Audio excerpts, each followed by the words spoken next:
Hello friends, नमस्कार। स्वागत है आपका गवर्नमेंट एग्जाम प्रिपरेशन चैनल में।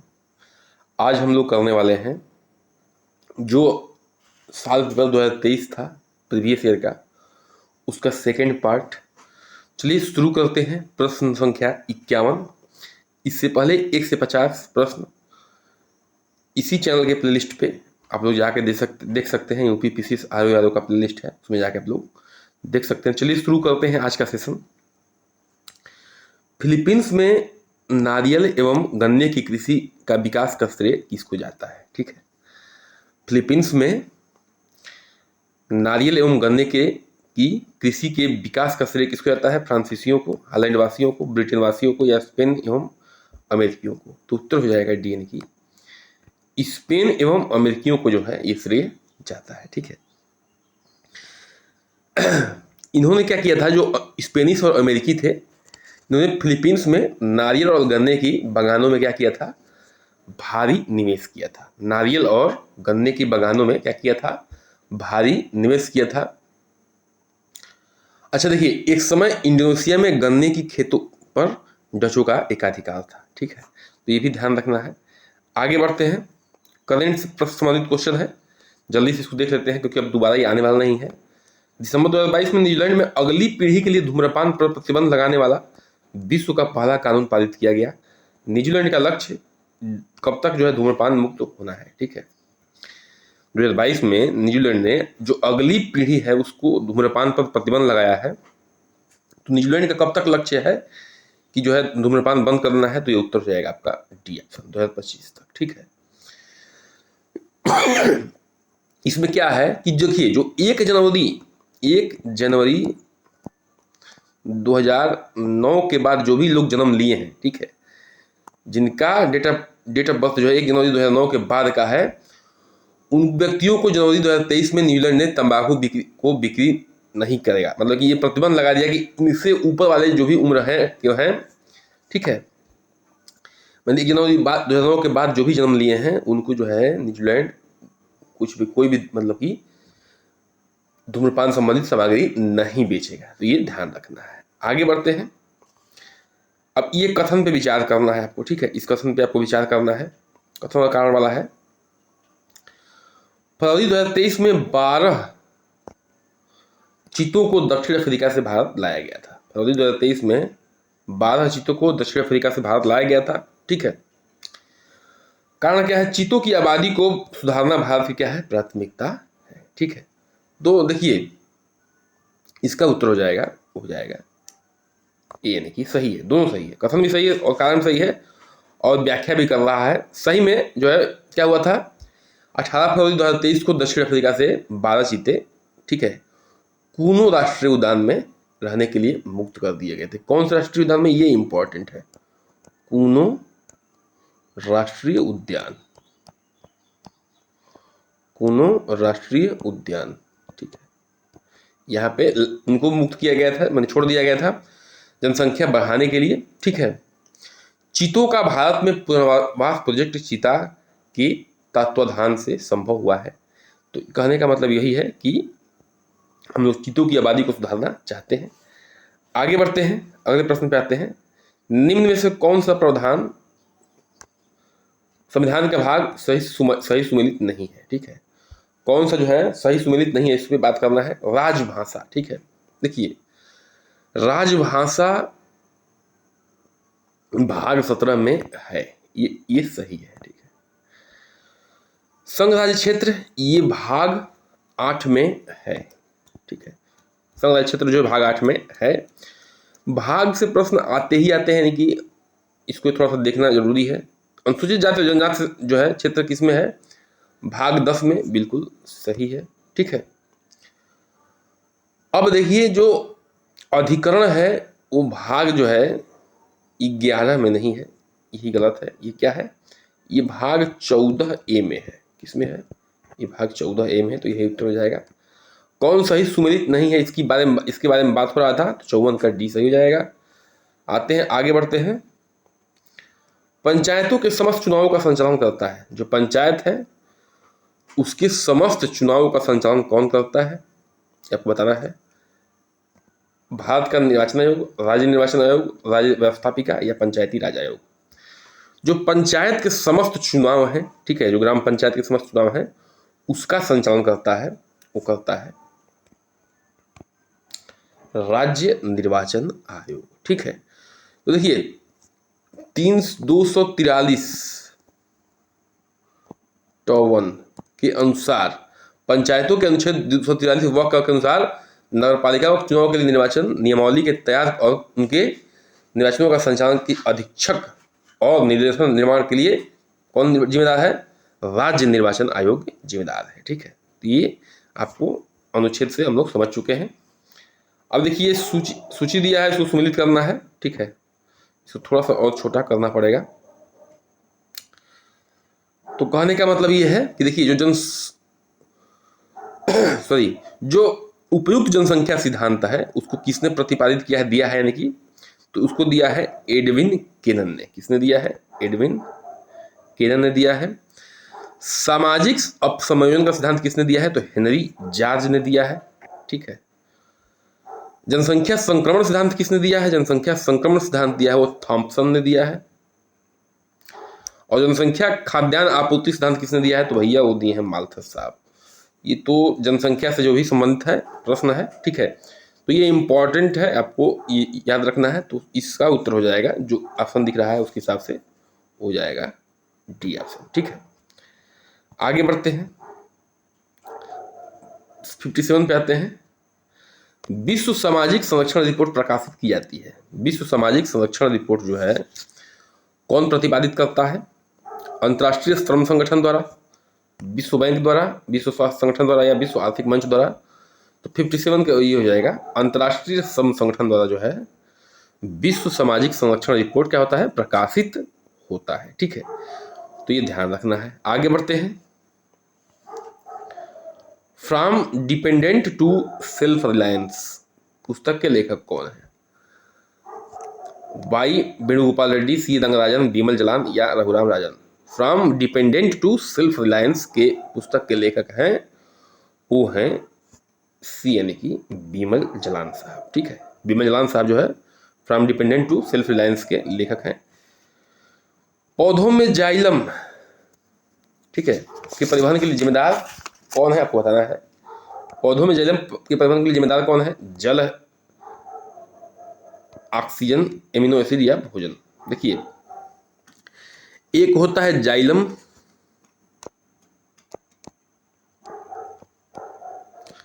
एक होता है फ्लोएम। ठीक है, अब देखिए बड़ा लोगों को कंफ्यूजन होता है कि जाइलम में क्या प्रभावित होता है, फ्लोएम में क्या प्रभावित होता है। ठीक है, देखिए ज से जाइलम और ज से जल, तो जाइलम में क्या होता है? जल प्रभावित होता है। फ्लोएम, फ से फ्लोएम, फ से फल, फल यानी कि उसको भोजन समझ लीजिए। तो फ्लोएम में क्या होता है? भोजन प्रभावित होता है। ठीक है, तो जाइलम में क्या होता है? यही पूछ रहा है कि जाइलम परिवहन के लिए कौन जिम्मेदार है? तो 59 क्या हो जाएगा? वो हो जाएगा आपका ए ऑप्शन, यानी कि जल परिवहन। ठीक है, आगे बढ़ते हैं। एक भौगोलिक इकाई जो पानी को इकट्ठा करती है, भंडारण करती है एवं पानी छोड़ती है उसे कहते हैं। एक भौगोलिक इकाई जो पानी को इकट्ठा करती है, भंडारण करती है एवं छोड़ती है। आर्द्र भूमि, व्यर्थ भूमि, जल विभाजिका या पानी का हौज। तो 60 का डी हो जाएगा। जल विभाजिका क्या करता है? पानी को इकट्ठा करता है और भंडारण करता है और पानी को छोड़ता भी है। अगले प्रश्न पे आते हैं। ये इसमें ध्यान देना है कि जो संसद के बारे में है और उसके संबंध जो भी कथन है उस पर कूट है, उसको जो है थोड़ा सा जो भी सही उत्तर है उसको चूज करना है। ठीक है, तो अनुच्छेद 109 में कुछ दशाओं में संसद के दोनों सदनों की संयुक्त बैठक का प्रावधान करती है। ठीक है, देखिए तो प्रश्न संख्या 61 है, दोनों सदनों की संयुक्त बैठक की अध्यक्षता स्पीकर करते हैं। ठीक है, देखिए ये बात सच है कि स्पीकर करते हैं, पहला कथन सत्य है, लेकिन दूसरा कथन सत्य नहीं है। बता रहा हूं क्यों। देखिए जो संविधान का अनुच्छेद 108 है, संसद के दोनों सदनों की संयुक्त बैठक की प्रावधान करता है, न कि 109 नहीं करता है। कौन करता है? आर्टिकल यानी कि अनुच्छेद 108 8 में दोनों सदनों के संयुक्त बैठक का प्रावधान है। तो पहला तो गलत हो गया। दूसरा सही है कि हाँ, जो लोकसभा स्पीकर होते हैं वही दोनों सदनों के जो भी बैठक होती है उसकी अध्यक्षता करते हैं। तो उत्तर क्या हो जाएगा आपका? C option. आगे बढ़ते हैं, ठीक है, अगले प्रश्न पे आते हैं। प्रश्न संख्या 62 पे आते हैं। अच्छा देखिए, हम लोग जो है इसमें जो है 50 प्रश्न करेंगे, यानी कि 51 से लेकर 100 तक पहुंचेंगे। तो थोड़ा धैर्य बना के आपको बैठना है, घबराना नहीं है। निम्न में से कौन सतत विकास के लक्ष्य नहीं है जिसे वर्ष 2030 तक प्राप्त करने का लक्ष्य रखा गया था? कौन सा जो है सतत विकास का लक्ष्य नहीं है, ठीक है, जिसे 2030 तक लक्ष्य प्राप्त करने के लिए रखा गया था? तो आपको ये बताना है, ठीक है। देखिए, तो लैंगिक समानता, अंतरिक्ष अनुसंधान, शून्य भूख या अच्छा स्वास्थ्य एवं भलाई। तो कौन सा नहीं है, इस पे बात हो रही है, जिसको 2030 तक प्राप्त नहीं करना था। तो इसका उत्तर हो जाएगा 62 का, हो जाएगा बी, यानी कि अंतरिक्ष अनुसंधान से संबंधित जो है कोई लक्ष्य 2030 तक नहीं रखा गया है, बाकी है। देखिए, जो लैंगिक समानता है उसको SDG 5 में रखा गया है, यानी कि सस्टेनेबल डेवलपमेंट गोल 5 में लैंगिक, ठीक है, और शून्य भूख जो रखा गया है SDG 2 में रखा गया है, यानी कि सस्टेनेबल डेवलपमेंट गोल 2 में। और अच्छा स्वास्थ्य एवं भलाई रखा गया है SDG 3 में, यानी कि सस्टेनेबल डेवलपमेंट गोल 3, ठीक है। तो इसको आपको ध्यान रखना है। आगे बढ़ते हैं। चंद्रप्रभा वन्यजीव अभयारण्य उत्तर प्रदेश के किस जनपद में स्थित है? जो चंद्रप्रभा वन्यजीव अभयारण्य है उत्तर प्रदेश किस जनपद में है? सोनभद्र में, बहराइच में, चंदौली में या लखीमपुर खीरी में? 63 का उत्तर हो जाएगा डी ऑप्शन, यानी कि चंदौली में है। अगले प्रश्न पे आते हैं, ठीक है। इस पे जो है सही कथन पे जो है ध्यान देना है। यहाँ पे लिखा हुआ है, आप लोग देख सकते हैं, ठीक है। तो इसको देख लेते हैं। PM गति शक्ति योजना जो है उसका शुभारंभ 2022 में किया गया था, प्रश्न संख्या 64 को, ठीक है। तो ये उत्तर जो है क्या है? गलत है। क्यों? क्योंकि जो PM गति, सॉरी, एक जो पहला कूट है वो गलत है। PM गति शक्ति जो है राष्ट्रीय योजना का शुभारंभ जो है 13 अक्टूबर 2021 को किया गया था। तो 13 अक्टूबर 2021 को किया गया था। यहाँ पे क्या लिखा है? यहाँ पे लिखा है 22। तो ये क्या हो जाएगा? गलत हो जाएगा, ठीक है। अच्छा, इस योजना के तहत जो है राष्ट्रीय अवसंरचना पाइपलाइन में 7 इंजनों तथा सड़क रेल, इसमें जो है क्या किया गया था? 7 चीजों को रखा गया था, जिसमें सड़क है, रेल है, एयरपोर्ट है, पत्तन है, सार्वजनिक परिवहन है, जलमार्ग है और लॉजिस्टिक अवसंरचना में संबंधित योजनाओं को PM गति शक्ति के ढांचे में से एक साथ जुड़ा गया था। तो ये बिल्कुल दूसरा ऑप्शन क्या है? बिल्कुल जो है क्या है? सही है, ठीक है। तो उत्तर क्या हो जाएगा आपका? उत्तर हो जाएगा आपका 64 का हो जाएगा ए ऑप्शन। आगे बढ़ते हैं भैया, 65 पे आ जाते हैं, ठीक है। प्रश्न संख्या 65 पे आते हैं। 2022 में विश्व के ग्रीन हाउस गैसेस के उत्सर्जन में भारत का किस स्थान पर था? ठीक है, ऐसे प्रश्न देखिए बनते हैं इस इंडेक्स वाले, और ये इंपॉर्टेंट है, ठीक है। तो 65 का उत्तर हो जाएगा आपका बी ऑप्शन, 9वां स्थान था, ठीक है। 14 नवंबर 2022 के जारी जलवायु परिवर्तन जो भी प्रदर्शन सूचकांक था उसके अनुसार ग्रीन हाउस गैस के उत्सर्जन में भारत का कौन सा स्थान था? तो 9वां स्थान था। आगे बढ़ते हैं। अब देखिए, EV रामास्वामी नैयर के बारे में यहाँ पे बात की जा रही है, उनके बारे में कौन सा कथन सही है? ठीक है, देखिए, उन्होंने असहयोग आंदोलन में हिस्सा लिया। 66 में EV रामास्वामी के बारे में बात की जा रहा है, तो कौन सा कथन सही है? तो उन्होंने असहयोग आंदोलन में भाग लिया, उन्होंने वर्ष 1925 में कांग्रेस को छोड़ दिया था। तो बिल्कुल जो है दोनों कथन क्या है? सत्य है, ठीक है। देखिए, 1925 में उन्होंने कांग्रेस को छोड़ दिया था क्योंकि उनका मानना था कि जो पार्टी के अपने नेतृत्व में गैर ब्राह्मणों की उपेक्षा की जाती है, यानी कि जो भी गैर ब्राह्मण है उनकी क्या की जाती है? इज्जत नहीं की जाती है। अच्छा, केरल के वायकोम त्रावणकोट नामक गांव में मंदिर को प्रवेश को लेकर आंदोलन भी चलाया था इन्होंने, ठीक है। इस आंदोलन में EV रामास्वामी नामक, जिनको पेरियार भी हम लोग कहते हैं, KP केशव मेनन भी थे, TK माधवन भी थे, ठीक है। तो इतने लोग थे। अच्छा, ये भी ध्यान रखना कि पेरियार के नाम से फेमस है, तो EV रामास्वामी नायकर जो है पेरियार के नाम से फेमस है, इतना आपको याद रखना। ये पेरियार साहब। आगे बढ़ते हैं, प्रश्न संख्या 67 पे हम लोग आते हैं। भारत में जनसंख्या के स्थायित्व का लक्ष्य किस वर्ष तक निर्धारित किया गया है, ये आपको बताना है। ठीक है, देखिए, तो ऑप्शन है 2070 तक, 45 तक, 80 तक या 75 तक। तो 67 का उत्तर हो जाएगा, वो हो जाएगा आपका ए ऑप्शन। ठीक है, यानी कि बस 2070 तक रखा गया है। ठीक है, अच्छा, इसको ये भी ध्यान रखना है कि शुरू में जो है इसका स्थिरीकरण का जो है लक्ष्य जो है 45 तक रखा गया था, लेकिन कब रखा गया था, 2000 में, सन 2000 में। लेकिन बाद में 2010 में जो है इसको 2010 में चेंज कर दिया गया। 2010 में कब कर दिया गया, 70 कर दिया गया। सन 2000 में इसके जो है जो भी अस्थायित्व का लक्ष्य रखा गया था वो 45 में रखा गया था, लेकिन 2010 में चेंज कर दिया गया। तो ये चूंकि प्रश्न जो है 2023 में आया हुआ है, तो इसका उत्तर क्या हो जाएगा, ए हो जाएगा। ठीक है, आगे बढ़ते हैं। निम्नलिखित में से कौन सी एक योजना जो है सही सुमेलित नहीं है, आपको ये बताना है। सही सुमेलित नहीं पे बात करनी है। ठीक है, तो 68 पे हम लोग बात कर रहे हैं Shyama Prasad Mukherjee urban rural mission 2015 में। ठीक है, तो देखिए ये 2015 में शुरू नहीं हुआ, यही गलत है। ये कब हुआ है, 2016 में शुरू हुआ है। ठीक है, 2016 में शुरू हुआ है।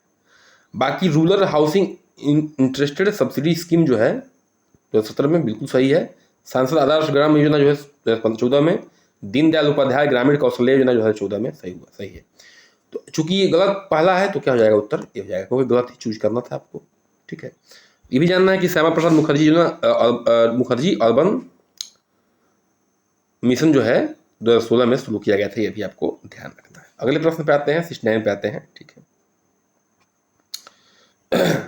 2022-23 में के लिए गरीबी उन्मूलन के लिए अंतर्राष्ट्रीय दिवस का विषय क्या है। 2022-23 के लिए गरीबी उन्मूलन के लिए अंतर्राष्ट्रीय दिवस का विषय क्या है, आपको ये बात करनी है। ठीक है, तो इसका उत्तर हो जाएगा, हो जाएगा 69 का, हो जाएगा आपका ए ऑप्शन, यानी कि व्यवहार में सभी के लिए गरिमा। ठीक है, ये क्या है, 69 का उत्तर हो जाएगा। जो थीम होता है, कहते हैं ना विषय, वही है। ठीक है, आगे बढ़ते हैं, 70 पे आते हैं। निम्नलिखित में से कौन सा हार्मोन आग्नाशय के लैंगरहैंस के आइलेट की बीटा सेल कोशिकाओं द्वारा स्रावित किया जाता है। तो 70 का उत्तर हो जाएगा, हो जाएगा। ठीक है, वो हो जाएगा आपका सी ऑप्शन, यानी कि इंसुलिन। ठीक है, अग्नाशय के लैंगरहैंस के आइलेट की बीटा कोशिकाओं द्वारा इंसुलिन नामक हार्मोन क्या होता है, स्रावित होता है। जबकि अल्फा कोशिकाओं द्वारा क्या होता है, ग्लूकोगान नामक हार्मोन स्रावित होता है। ठीक है, ग्लूकोगान कौन स्रावित करता है, तो ये वो करते हैं अल्फा कोशिकाएं,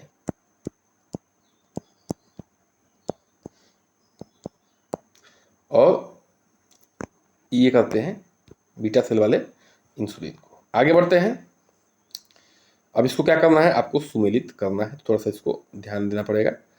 71 का प्रश्न संख्या 71, मीरात ए सिकंदरी। ठीक है, मीरात ए सिकंदरी जो है वो गुजरात विजय पे लिखे हैं। बुरहान ए मासिर ये लिखे हैं बहमानी के अहमदनगर के इतिहास। फिर रियाज उस सलातीन वो लिखे हैं बंगाल का इतिहास। रियाज उल इंसा वो लिखे हैं समूह गवां के पत्रों का संग्रह। ठीक है, ये महमूद गवां के पत्रों का संग्रह ये वाला है। ठीक है, इसको तो इसके अनुसार जो है 71 का उत्तर हो जाएगा ए ऑप्शन। आगे बढ़ते हैं, प्रश्न संख्या 72 पे आते हैं। भारत जैविक डाटा केंद्र किस राज्य में स्थापित किया जा रहा है। जो भारत जैविक डाटा है केंद्र है, किस राज्य में स्थापित किया जा रहा है, बताना है। हरियाणा, पंजाब, गुजरात, उत्तर प्रदेश। तो हरियाणा में। ठीक है, 10 नवंबर 2022 को केंद्रीय मंत्री जितेंद्र सिंह ने, ठीक है, जीव विज्ञान संबंधी आंकड़ों के लिए भारत का पहला राष्ट्रीय कोष राष्ट्र को समर्पित किया, जो कि हरियाणा के फरीदाबाद में स्थित है। हरियाणा के फरीदाबाद में स्थित है ये। ठीक है, जिसका नाम क्या है, इंडियन बायोलॉजिकल डाटा सेंटर। अगले प्रश्न पे आते हैं, प्रश्न संख्या 73 पे आते हैं। निम्न से कौन सा बायोडिग्रेडेबल प्रदूषक नहीं है? बायोडिग्रेडेबल मतलब कि जो सड़ गल जाए वैसा प्रदूषक नहीं है। मलमूत्र, कीटनाशक, घरेलू अपशिष्ट या मूत्र। देखिए ये सब जो है सड़ गल जाएंगे, लेकिन कीटनाशक जो है सड़ता गलता नहीं है। तो 73 क्या हो जाएगा? बी हो जाएगा। आगे बढ़ते हैं, अगले प्रश्न पे आते हैं 74 पे। राष्ट्रीय उद्यानों में आनुवांशिकी विविधता का रखरखाव किया जाता है। कौन सा ऐसा राष्ट्रीय उद्यान है जहां पे आनुवांशिकी विविधता का रखरखाव होता है? इन सीटू संरक्षण द्वारा, एक्स सीटू संरक्षण द्वारा, जीन पूल द्वारा या उपरोक्त में से कोई नहीं। तो 74 का उत्तर हो जाएगा, यानी कि इन सीटू संरक्षण द्वारा। ठीक है, आगे बढ़ते हैं, प्रश्न संख्या 75 पे आते हैं। जलीय पौधों जिसमें प्रायः जल प्लावित धान के खेत में जैव उर्वरक के रूप में प्रयोग किया जाता है वह है। जलीय पौधे जिसे प्रायः जल प्लावित धान के खेत के में जैव उर्वरक के रूप में प्रयोग किया जाता है, कौन है? वह है वोल्फिया, एजोला, लेमन या ट्रापा। 75 का उत्तर हो जाएगा बी, यानी एजोला। ठीक है, धान के खेतों में एजोला का जैव उर्वरक रूप में व्यापक प्रयोग होता है, क्योंकि इसमें जो है क्या होता है, क्या क्षमता होती है? नाइट्रोजन के स्थिरीकरण का। ठीक है, स्थिरीकरण का जो है, नाइट्रोजन के स्थिरीकरण का, जैसे इसमें क्या होता है, एजोला में क्षमता होती है, इसलिए जो है इसको धान के खेतों में प्रयोग किया जाता है। पैरावैगनी विकिरण का अवशोषित करने पर वाली ओजोन परत किस वायुमंडल में स्थित है? ठीक है, आपको ये बताना है। जो मैंने कहने का मतलब, जो ओजोन परत है किस वायुमंडल में स्थित है? मध्य मंडल, क्षोभ मंडल, ताप मंडल, समताप मंडल। देखिए ये अर्थ है, तो शुरू में क्या है? शुरू में जो है आपका क्षोभ मंडल है, दूसरे पे क्या है? दूसरे पे है समताप मंडल। और समताप मंडल के जो निचला भाग है वहीं पे क्या मौजूद है? वहीं पे जो है आपका क्या है मौजूद, बताइए? वहीं पे जो है ओजोन परत मौजूद है। अंग्रेजी में इसको स्ट्रेटोस्फीयर भी कहते हैं। प्रश्न संख्या 77 पे आते हैं। उत्तर प्रदेश के निम्नलिखित शहरों में कौन सा शहर भारत की अध्यक्षता द्वारा G20 2017 में 11 बैठकों के लिए स्थल के रूप में शामिल नहीं है? नहीं है की बात हो रही है। ठीक है, G20 का बैठक हुआ था, मतलब कहने का मतलब कि उसमें कौन सा ऐसा शहर जहाँ बैठक नहीं हुई है, उसको वो लिस्ट में नहीं है। आगरा, वाराणसी, कानपुर, नोएडा। ठीक है, ग्रेटर नोएडा। देखिए ये सब हैं, कानपुर नहीं है। ठीक है, तो उत्तर क्या हो जाएगा आपका? 77 का डी ऑप्शन। ठीक है, आगे बढ़ते हैं, 78 पे आते हैं। भारतीय संविधान ने प्रारंभ में किस अवधि के लिए सभी सरकारी उद्देश्यों हेतु अंग्रेजी भाषा के उपयोग के लिए अनुमति प्रदान की थी? देखिए जब भी भारत की सरकार आई थी तो इसने कहा था कि जहाँ पे जो भी अंग्रेजी है वो शुरू में कितने वर्षों के लिए रखा गया था कि हाँ इतने वर्षों तक चलेगा, उसके बाद जो है हिंदी में कन्वर्ट हो जाएगा। तो 10 वर्ष तक, 20 वर्ष तक, 15 वर्ष तक, 5 वर्ष तक, तो हो जाएगा डी, यानी कि 15 वर्ष तक। हालांकि इसको जो है फिर से कब एक बार ये जो है 1963 तक शायद था उसका, हाँ 1963 तक था। उसके बाद फिर से जो है इसके क्या कर दिया गया, इसकी अवधि को क्या कर दिया गया, बढ़ा दिया गया बाद में। ठीक है, तो अभी भी वो चल ही रहा है अवधि, आप लोग तो जानते ही हैं। निसार उपग्रह निम्नलिखित में से किन संगठनों के द्वारा संयुक्त रूप से विकसित किया गया है? ठीक है, जो निसार उपग्रह है निम्नलिखित में से किस संगठन द्वारा संयुक्त रूप से विकसित किया गया है? 79 का जो उत्तर हो जाएगा वो हो जाएगा आपका सी ऑप्शन, इसरो और नासा द्वारा। इसरो और नासा ने क्या किया है, क्या किया बताइए? संयुक्त भू अवलोकन मिशन, यानी कि अर्थ ऑब्जर्वेशन मिशन। ठीक है, ये है, और इसको क्या किया है, संयुक्त रूप से विकसित किया है निसार उपग्रह को। आगे बढ़ते हैं, 80 पे आते हैं। निम्नलिखित में से कौन सा बंदरगाह सही सुमेलित नहीं है? कौन सा बंदरगाह जो है सही सुमेलित नहीं है? मॉन्टेविडियो उरुग्वे, इगारका चीन, जकार्ता इंडोनेशिया, रॉटरडैम नीदरलैंड। तो 80 का उत्तर हो जाएगा बी ऑप्शन। इगारका चीन जो है ये सही सुमेलित नहीं है। इगारका बंदरगाह जो है मुख्य रूप से कहाँ पे स्थित है? तो भैया ये चीन में नहीं है, ये कहाँ पे है? ये है आपके रूस में, यानी कि रसिया में। ठीक है, रूस में स्थित है, ये आपको ध्यान रखना है। ठीक है, और बाकी सब क्या है, सही सुमेलित है। लोकसभा के प्रथम महिला स्पीकर कौन थी? ये तो बहुत ही छोटा सा कॉमन प्रश्न है।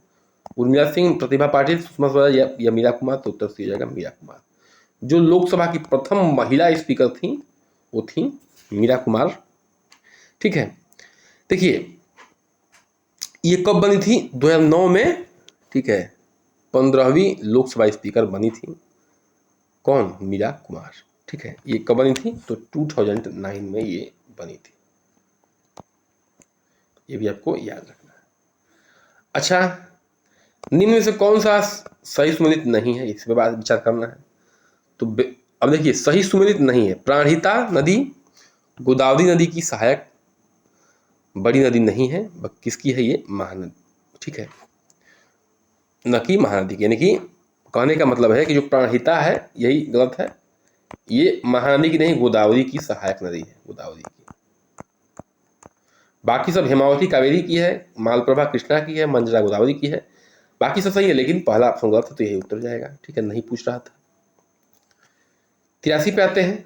वर्ष 1918 के संयुक्त प्रांत किसान सभा की बैठक निम्नलिखित में से किस नेता ने किया था?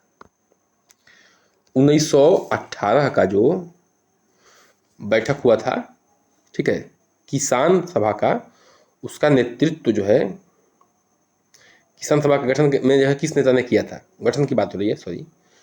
तो 83 का उत्तर हो जाएगा सी, यानी कि इंद्र नारायण द्विवेदी ने इसको जो है क्या किया था, इसने क्या किया था, इसका गठन किया था। देखिए, अवध में क्या था? होम रूल लीग आंदोलन के कार्यकर्ता काफी सक्रिय थे अवध में, लखनऊ क्षेत्र में। इन्होंने किसानों को संगठित किया और संगठन का नाम दिया किसान सभा।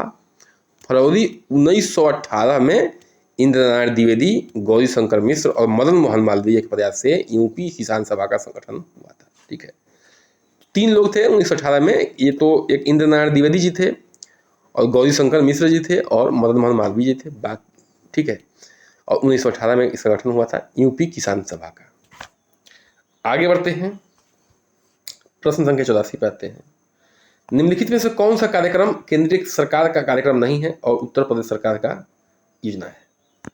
यानी कि उत्तर प्रदेश सरकार की योजना है, केंद्रीय सरकार की योजना नहीं है, उस पर बात करना है।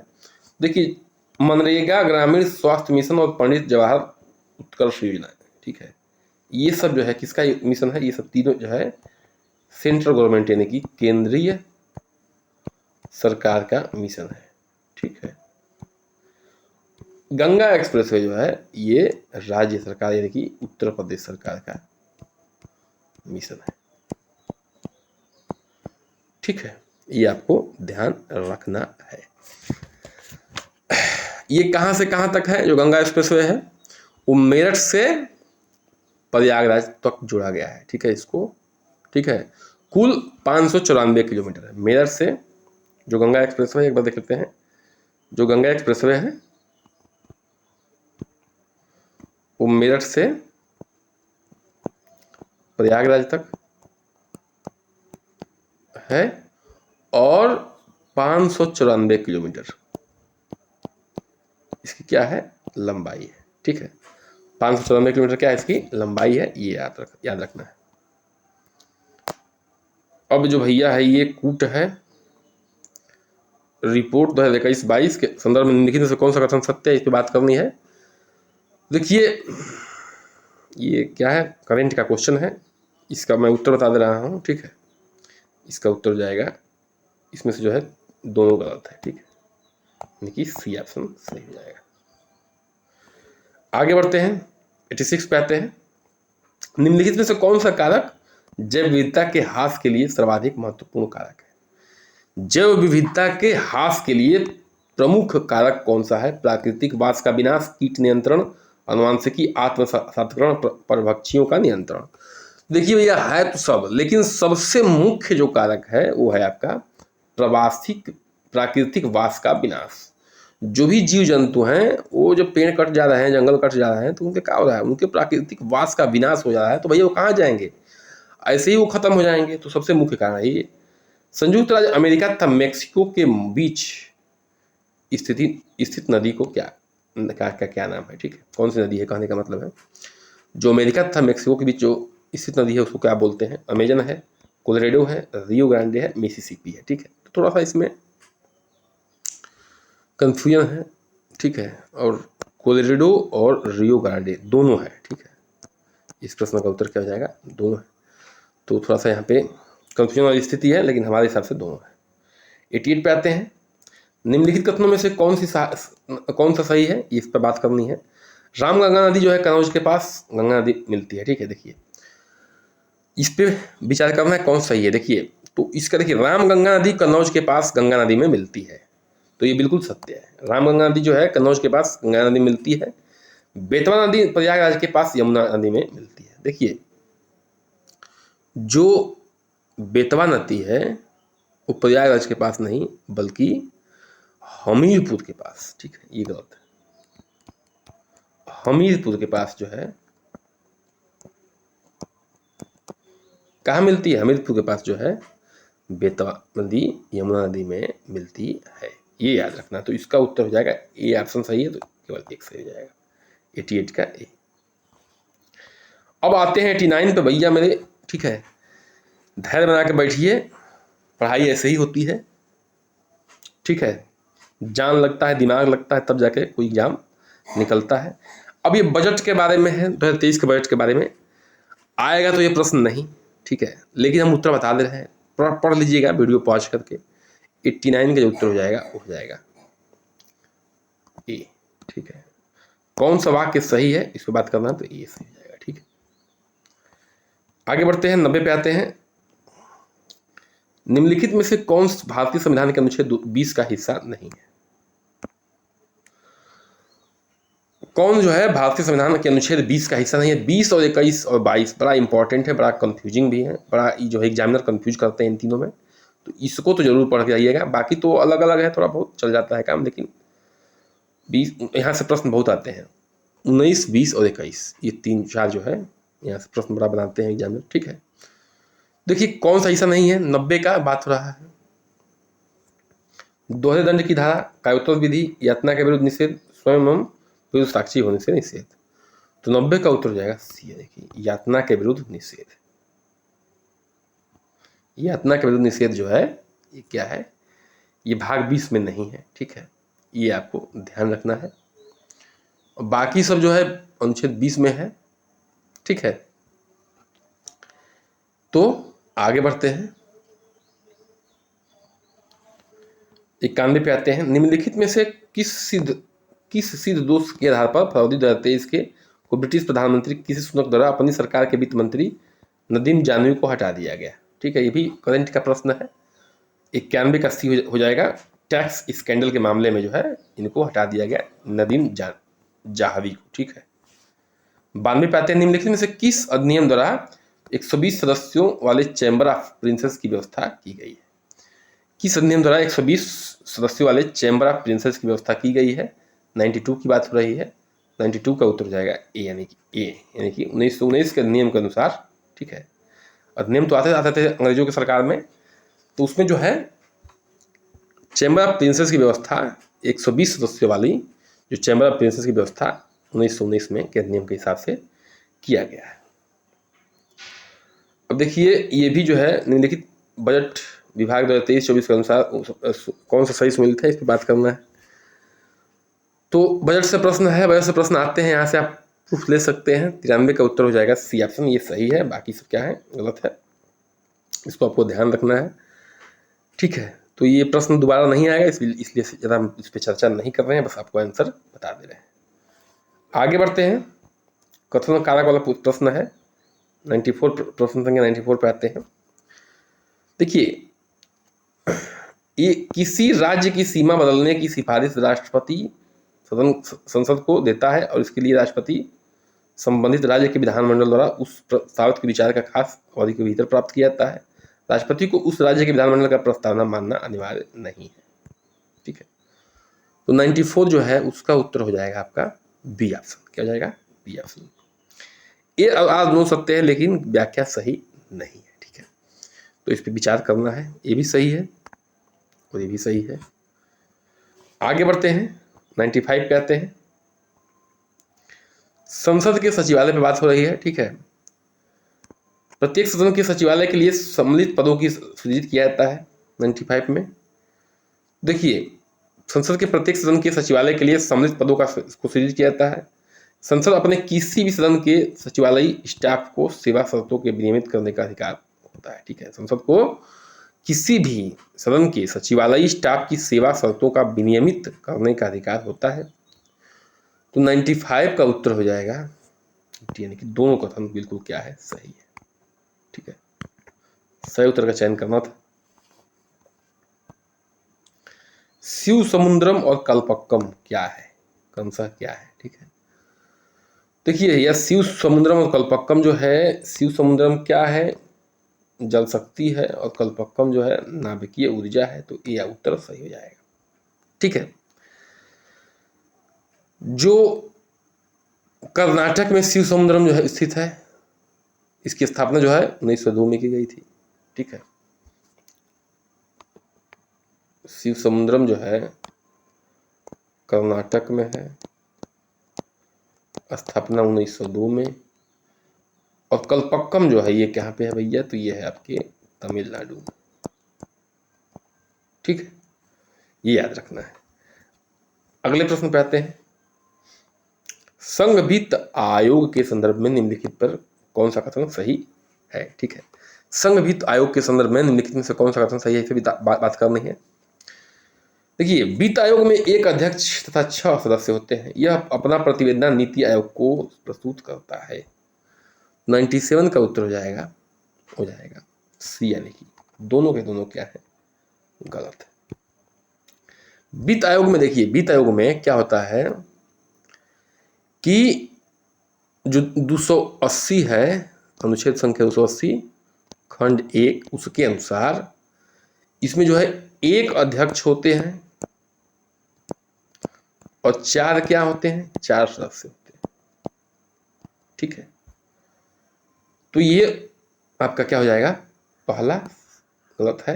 ठीक है, आप लोग समझ में आया होगा, लेकिन क्या कारण है ये भी समझ में आ गया होगा।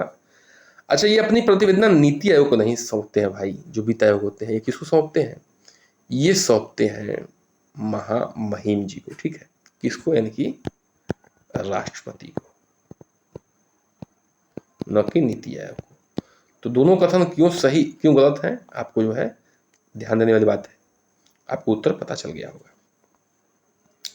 98 पे आते हैं। अभी क्या है, करंट अफेयर का प्रश्न है। फरवरी 2023 में भारत की सबसे बड़े हेलीकॉप्टर निर्माण का संयंत्र उद्घाटन निम्नलिखित में से किस स्थान पर हुआ था? 98 का उत्तर हो जाएगा सी, यानी कि तुमकुर, कर्नाटक। 6 फरवरी 2023 को प्रधानमंत्री मोदी द्वारा कर्नाटक स्थित तुमकुर नगर में एचएल के हेलीकॉप्टर फैक्ट्री का राष्ट्र को समर्पित किया गया था। ठीक है, तुमकुर कहाँ है, कर्नाटक में। 99 पे आते हैं। ठीक है, एक मिनट, 99 का प्रश्न जो है थोड़ा सा लग रहा है कि नहीं सही आया हुआ है। अच्छा, इधर है,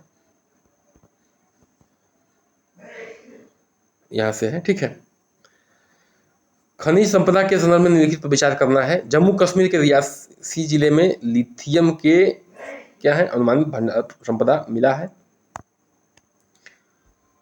तो और भारत के अनेक खनिजों यथा लिथियम, निकेल एवं कोबाल्ट के लिए आयात पर निर्भर करता है। ठीक है, भारत अनेक खनिजों तथा लिथियम, निकेल एवं कोबाल्ट के लिए आयात पर निर्भर करता है। तो इसका उत्तर हो जाएगा बी ऑप्शन, कि दोनों कथन सही है। ठीक है, दोनों कथन क्या है, सही है। जम्मू कश्मीर के रियासी जिले में लिथियम का अनुमानित संपदा भंडार मिले हैं, ये भी सही है। और दूसरा भी सही है कि भारत अनेक खनिजों तथा यथा लिथियम, निकेल और कोबाल्ट के लिए क्या है, निर्भर करता है। तो दोनों सही है। ठीक है, अगले प्रश्न पे हम लोग आते हैं।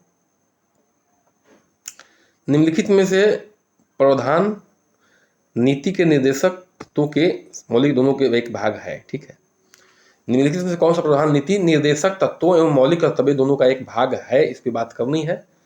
100 का उत्तर हो जाएगा बी, यानी कि पर्यावरण का संरक्षण। ठीक है, ये थोड़ा सा हमने जल्दी इसलिए कर दिया ताकि सेशन लंबा हो जाता।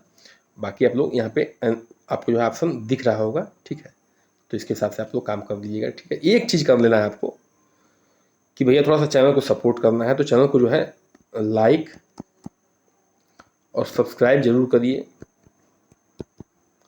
और हो सके तो कोई भाई बहन हो तो शेयर भी कर दीजिए। ठीक है, इतना काम आपको करना है। चलिए बन रही हमारे साथ। नमस्कार, जय हिंद।